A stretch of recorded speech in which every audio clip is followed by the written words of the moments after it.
मेरा नाम सतीश पत्रा है और मैं पिछले 20 सालों से हजारों लोगों को उनकी लाइफ और बिजनेस को बेहतर करने में सहयोग करता आया हूं, आगे भी करता रहूंगा।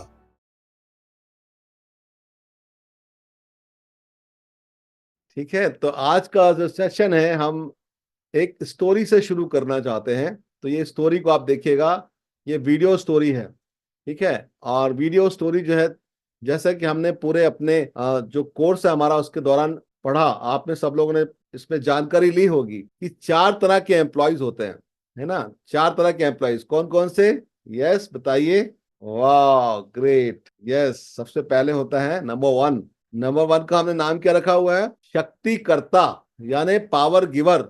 वो व्यक्ति जो हमारी संस्था में पावर देता है, वो व्यक्ति जो हमारी संस्था में शक्ति करता है, यानी वो पैसा लेता है और काम करता है ईमानदारी से।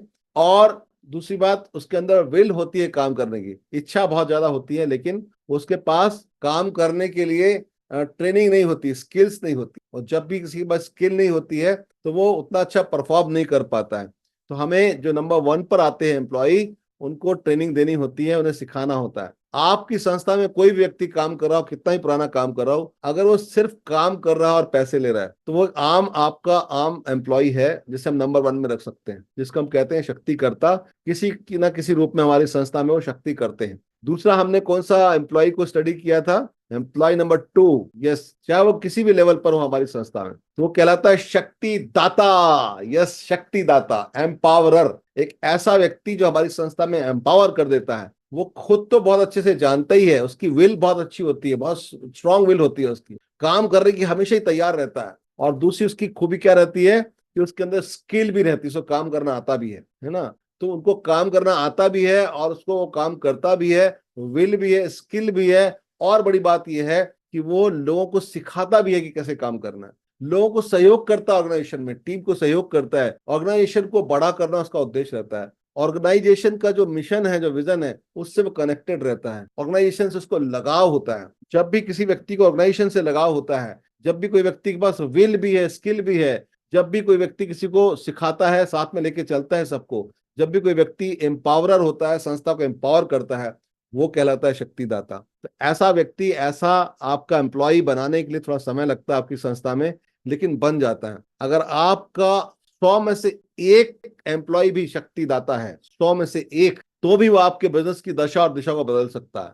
यानी डेडिकेटेड पर्सन, जिसको लगा हो आपकी संस्था में, है ना, उसका फेथ पूरा 100% हो। वैसे अच्छी संस्था रन करने के लिए 5 में से एक व्यक्ति शक्तिदाता होना चाहिए। आपके हर एक 5 एम्प्लॉय के बाद एक शक्तिदाता होना चाहिए। अगर आपके 20 एम्प्लॉय हैं तो 4 शक्तिदाता होंगे, तो आपकी हाई परफॉर्मेंस टीम होगी और आप उस पर रिलाय कर सकते होंगे। तो ये है दूसरा व्यक्ति इसकी हम बात कर रहे हैं, जिसका नाम है शक्तिदाता, है ना, शक्तिदाता, उसको बी भी बोलते हैं हम लोग। तीसरा एम्प्लॉय होता है जिसको ना काम करना आता है ना ही वो सीखता है, उसको बोलते हैं, जो है ना, ये कहलाते हैं कि ना काम करते हैं ना आता है, ना विल है ना स्किल है, तो उसका हमने नाम दिया हुआ शक्ति नाशक। ये क्या करते हैं? संस्था की शक्ति को नाश करते हैं। ये क्या करते हैं? एक लायबिलिटी होते हैं संस्था के ऊपर, संस्था के ऊपर बोझ होते हैं और वो नुकसान करते हैं, केवल नुकसान।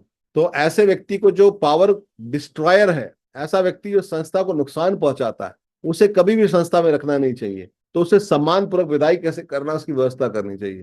तो उससे क्या होगा कि आपकी संस्था में अच्छे लोग रहेंगे, खराब आदमी हट जाएंगे। तो ये तीसरे नंबर का व्यक्ति था, जो ऑलरेडी लाल रंग से हमेशा दिखाया जाता है, जो नंबर 1 पे है, जिसको हम लोग बोलते हैं पावर, जो है ना, पावर गिवर, जिसको हम बोलते हैं शक्तिकर्ता।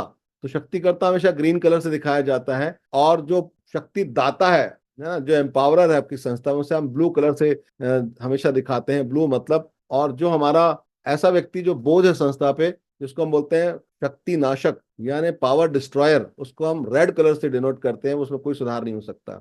और चौथा नंबर पे आता है येलो कलर। येलो कलर में आता है पावर किलर, यानी शक्ति हरता। एक ऐसा व्यक्ति जो अभी आपकी संस्था की शक्ति को हर रहा है, लेकिन वो कल को सुधर सकता है। येलो कलर जो है ना, बीमारी का प्रतीक है। बीमार व्यक्ति सुधर सकता है, उसको सुधारा जा सकता है।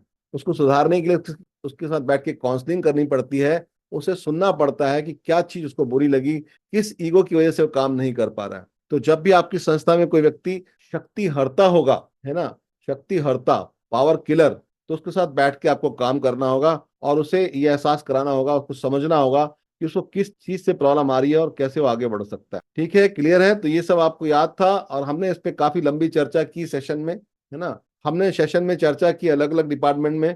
तो जो रिक्रूटमेंट जब हम करते हैं, हम लोग जब जेडी बनाते हैं, उसके पहले हमारा एक स्टैंडर्ड ऑपरेटिंग प्रोसीजर होता है, और उसके कारण हम फिर जब जॉब डिस्क्रिप्शन बढ़ाते हैं बनाते हैं, तो हमारी सब कुछ बनी हुई होती है। हमने बात की थी कि हम जो है इंटरव्यू कैसे लेंगे, ये हमारा पहले से तय होता है। इंटरव्यू के लिए हम क्वेश्चन तैयार करते हैं। हमने बात की थी कि हम जो है इंडक्शन करते हैं, पहले ही 3 दिन में इतना ट्रेन कर देते हैं। बाकी संस्था में ऐसे लोग जो है 3-3 साल में नहीं सीख पाते, जो हम 3 दिन में सिखा देते हैं, है ना। फिर हमने बात की थी ऑन बोर्डिंग कैसे करें, ऑन बोर्डिंग में क्या करना है, हमें उसको लोगों को ट्रेनिंग देना है। और तीसरी बात की थी हमने हायरिंग में, वो है मैनेजमेंट, यानी उसको इतना ज्यादा लगाव होना चाहिए संस्था के साथ, हमें हर किसी को शक्तिदाता बनाने की ट्रेनिंग देना है, हर किसी को संस्था के साथ लगाव पैदा करने की ट्रेनिंग देना है। हमें उसको इस तरह से अपने गोल के साथ जोड़ना है, संस्था के लक्ष्य के साथ जोड़ना है, ताकि वो एम्पावरर होके काम कर सके।